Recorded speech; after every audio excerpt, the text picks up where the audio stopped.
পুরুষ কিসে আটকায়? কেউ বলে রূপে, কেউ বলে গুণে, আবার কেউ বলে রূপবতী চাইতে ভাগ্যবতী হওয়া জরুরি।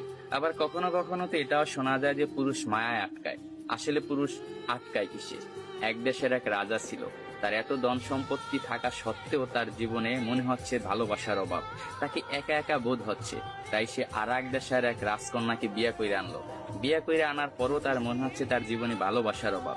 সে আরো একটা বিয়ে করলো, কিন্তু তারপরও তার মনে হচ্ছে জীবনে ভালোবাসার অভাব। ভালোবাসার অভাব মিটাতে যাইয়া একটা না, দুইটা না, তিনটা না, সে 9টা দেশের রাজকন্যাকে বিয়ে করলো। তার এখন 9টা বউ। তারপরও তার মনে হচ্ছে জীবনে ভালোবাসার অভাব। এট লাস্ট সে তার প্রধান দাসীর প্রেমে পড়ে গেছে। 9টা বউ থাকা সত্ত্বেও রাজা যখন দাসীর প্রেমে পড়ে গেল, এটা সমাজ মায়া নিল না।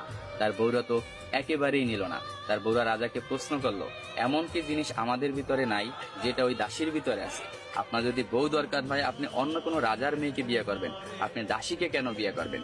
তখন রাজা বলল, 9টা বউ থাকা সত্ত্বে আমি রাজা হইয়া দাসীর কেন প্রেমে পড়লাম, এটা শুধু আমি তোমাকে না, পুরো বিশ্বকে দেখাবো। এটার জন্য আমি কালকে বড় একটা অনুষ্ঠানের আয়োজন করা হবো। ওই অনুষ্ঠানে আমি প্রমাণ করাই দেব আমি রাজা হইয়া কেন দাসীর প্রেমে পড়লাম। পরের দিনকে একটা বড় অনুষ্ঠানের আয়োজন করা হলো। ওই অনুষ্ঠানে 10টা থালা ছিল। 10টা থালা 10 রকমের সম্পদ দিয়ে ভরপুর ছিল। কোনোটায় টাকা, কোনোটায় সোনা, রূপা, হীরা, মুক্তা ইত্যাদি ইত্যাদি দিয়ে 10টা থালা ভরপুর করা হয়েছে। 10টা থালা ভরপুর করার পর রাজা সবাইকে বলল, এই 10টা থালায় 10 রকমের সম্পদ আছে।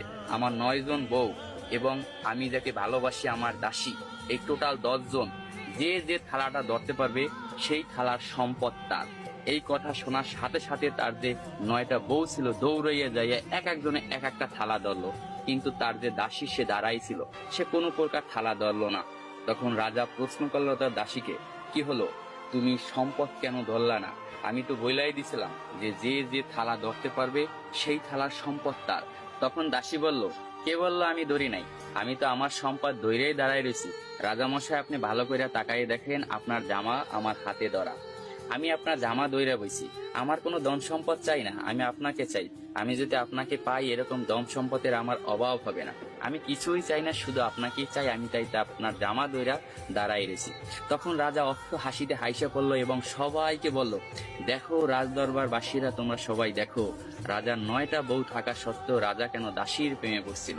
আসলে পুরুষ কখনো টাকা, পয়সা, রূপ, যৌবনের মায়ায় পড়ে না। পুরুষ আটকে যায় নিঃস্বার্থ ভালোবাসা। পুরুষ তাই নিঃস্বার্থ ভালোবাসা পুরুষকে যে